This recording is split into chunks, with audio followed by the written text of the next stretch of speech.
The sun was dipping low over the backyard, turning everything gold and soft, like the world was trying to pretend nothing could hurt. But pain has a way of hiding in plain sight. I stood near the picnic table, holding a soda can that had gone warm, watching my family laugh like we were still the perfect picture. My name is Alex. For as long as I can remember, I've been the quiet sister, the one who never argued back, the one Tara, my older sister, could always poke at without consequence. Tara was the bright one. Loud laugh, perfect hair, the kind of confidence that made people turn.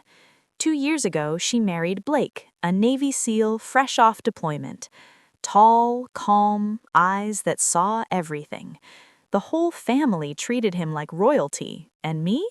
I was still just little Alex who supposedly played video games with planes. That barbecue started the way they always did. Smoke from the grill, kids chasing each other, music floating through the air. I arrived late, work had dragged on, and the second Tara saw me, her smile sharpened.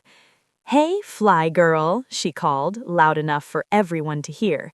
"Still dreaming you're in Top Gun, or did they finally park you behind a desk for good?" Laughter rolled across the yard. Dad gave a small chuckle.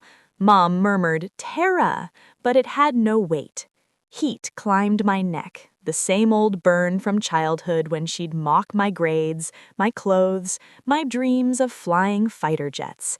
I forced my lips into something like a smile. "I'm good, Tara, you?" "Oh, perfect," she said, swirling her wine. "Blake's finally home more, doing real hero things, not whatever simulator hours you're logging." Someone actually said, "Ouch." I stared at the melting ice in my cup, throat tight. I'd heard versions of this my whole life, but today it landed heavier. Maybe because I'd just come off a mission I still couldn't talk about. Maybe because Blake was standing across the grass, arms folded, watching quietly. I slipped inside to the kitchen for another drink, needing a second to breathe. My phone buzzed, a routine squadron ping. I tapped a quick reply and whispered my call sign under my breath, the way we do when alone. Ghost Rider confirming, out. I didn't hear Blake come in for ice, but when I turned, he was frozen in the doorway. Our eyes locked. His widened, just a flicker, but I saw recognition hit him like a shockwave. I went back outside and tried to fade into the background again. Tara didn't let up. Every few minutes, another jab landed. "Alex, tell everyone about your super important meetings. Do they give you gold stars when you finish your paperwork?" The laughter kept coming. Each one chipped away a little more. I felt small, invisible, like all the nights I'd spent at 30,000 feet, calm while missiles flew, meant nothing because my sister refused to believe it was real. I stood up quietly. "I'm going for a walk." Tara rolled her eyes. "Don't be so sensitive, it's just teasing." That's when everything shifted. Blake spoke. "Tara, enough." His voice was low, steady, but it sliced through the chatter like a blade. Everyone froze.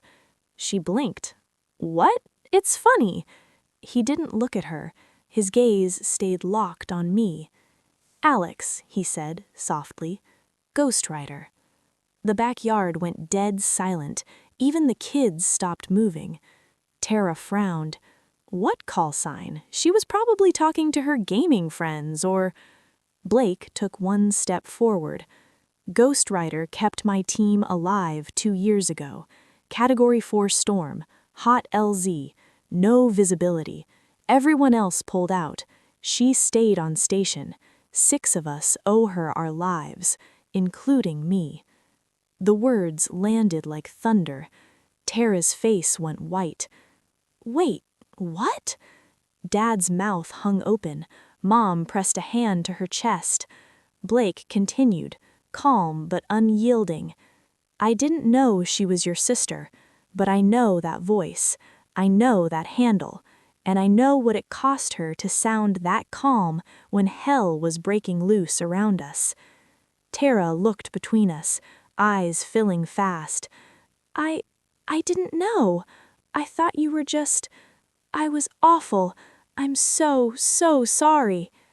For the first time in years, the apology wasn't sarcastic. It was raw, broken, real. Something inside me cracked open, not anger, but years of swallowed hurt finally surfacing.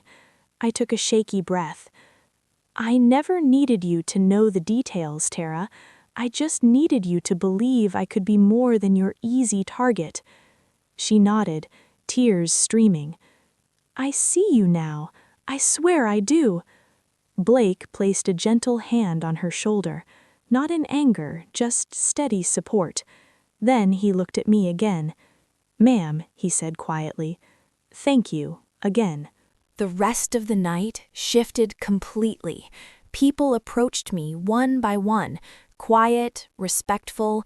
Dad hugged me so tight I could feel his heartbeat. Mom whispered, "I'm proud of you," like she was saying it for the first time. Tara stayed close, not speaking much, just present. When most of the guests had left and the stars were bright, Tara found me by the back fence. "I don't deserve your forgiveness," she said, voice small. I looked up at the sky, the same sky I still fly through. "Maybe not today, but we can start again. No more jokes at my expense, no more assuming I'm less. Deal?" She wiped her eyes. "Deal." Blake watched from the patio, arms crossed, a faint smile touching his lips for the first time that evening. That night changed something permanent inside me. The people who wound us deepest are often the ones who love us most. They just don't always know how to show it right. And real justice doesn't always need shouting or revenge that destroys. Sometimes it's just one calm voice saying the truth, and everyone finally listening. I still answer to Ghost Rider when I'm in the air, but now when I come home, I don't shrink, I don't hide who I am, because the ones who matter most finally see me, and that feeling, it's stronger than any engine, higher than any altitude. That's more than enough.